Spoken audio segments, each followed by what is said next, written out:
अस्सलाम वालेकुम। तो लुबना किचन में आज बनने जा रहा है बहुत ही मज़ेदार सा, बहुत ही यमी डिलीशियस कस्टर्ड बनने जा रहा है। तो गाइज़, अगर चैनल पे नए हैं तो सब्सक्राइब कर लें और बेल आइकन के बटन को भी ज़रूर प्रेस करिएगा। तो गाइज़, इफ्तार में बहुत ही ज़बरदस्त लगता है, इसको ठंडा करके सर्व करिएगा। तो फिर देखते हैं मैंने क्या क्या इंग्रेडिएंट्स दिए और बहुत ही ईजी और सिंपल वे में मैंने बनाया है। हाफ़ लीटर दूध है, उसको मैं अच्छे से जो है वो बॉयल कर लूँगी। इसको बिल्कुल ज़्यादा नहीं पकाना है, बस सिर्फ बॉयल करना है। फिर उसके अंदर मैं डालूँगी 1/4 कप कलरफुल सेवइयाँ।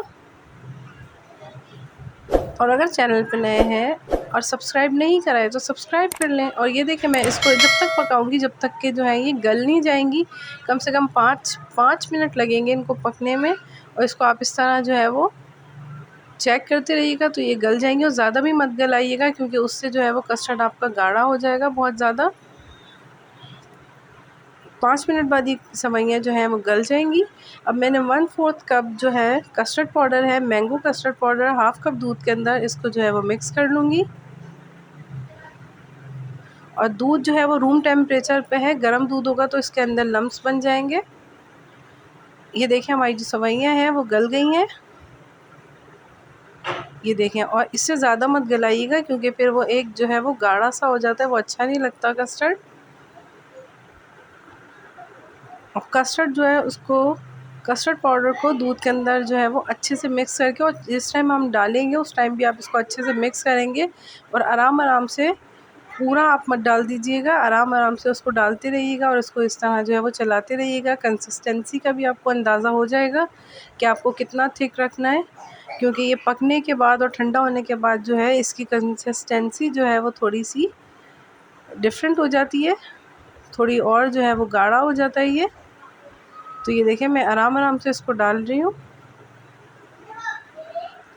ये देखें, अब एक उबाल आने के ऊपर जो कस्टर्ड है उसका कच्चा पना जो है वो ख़त्म हो जाता है। आप चाहें तो वनीला एसेंस भी 1 ड्रॉप डाल सकते हैं, लेकिन मैंने नहीं ऐड करा है। तो ये देखें, कस्टर्ड पाउडर है वो भी अच्छे से जो है वो इसके अंदर, इतनी ही हमें कंसिस्टेंसी रखनी है। और हमने इसको 2 से 3 मिनट पकाया। और ये देखें, अब मैं इसके अंदर हाफ़ कप शुगर ऐड कर दूँगी। शुगर आप अकॉर्डिंग टू टेस्ट भी ऐड कर सकते हैं, हाफ़ कप या इससे ज़्यादा या इससे कम। शुगर में कोई इशू नहीं है। शुगर डालने के बाद भी जो है वो गाइस कस्टर्ड थोड़ा सा पतला हो जाता है।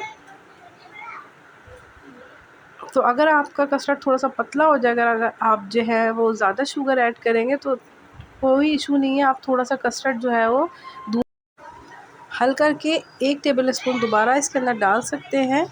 अगर आप शुगर जो है ज़्यादा ऐड करेंगे तो उससे शुगर जो है वो भी अपना पानी जो है वो रिलीज़ करती है। तो ये देखें, बिल्कुल सही कंसिस्टेंसी है। सिर्फ़ और सिर्फ मैंने 2 मिनट और पकाया है। तो ये देखें, अब गार्निशिंग की तरफ आ जाते हैं। मैंने 2 बनाना लिए हैं, उसको इस तरह कट कर दिया और साइडों में इस तरह लगाएंगे ताकि जो हमारी जो डिश है उसके अंदर साइडों से ये नज़र आएगा तो बहुत ही अट्रैक्टिव लगेगा। और मैंने एक स्लाइस लिया है केक का, उसको कट कर लिया स्क्वायर शेप में, उसको भी मैं इस तरह लगाऊंगी ताकि जो शीशे का बाउल है उसमें से साइड में नज़र आए। और मैंने 2 अदद चमचम लिए हैं, आपके पास जो मिठाई हो आप वो भी ले सकते हैं। मेरे पास अभी चमचम अवेलेबल थी, चमचम ऐड कर रही हूँ।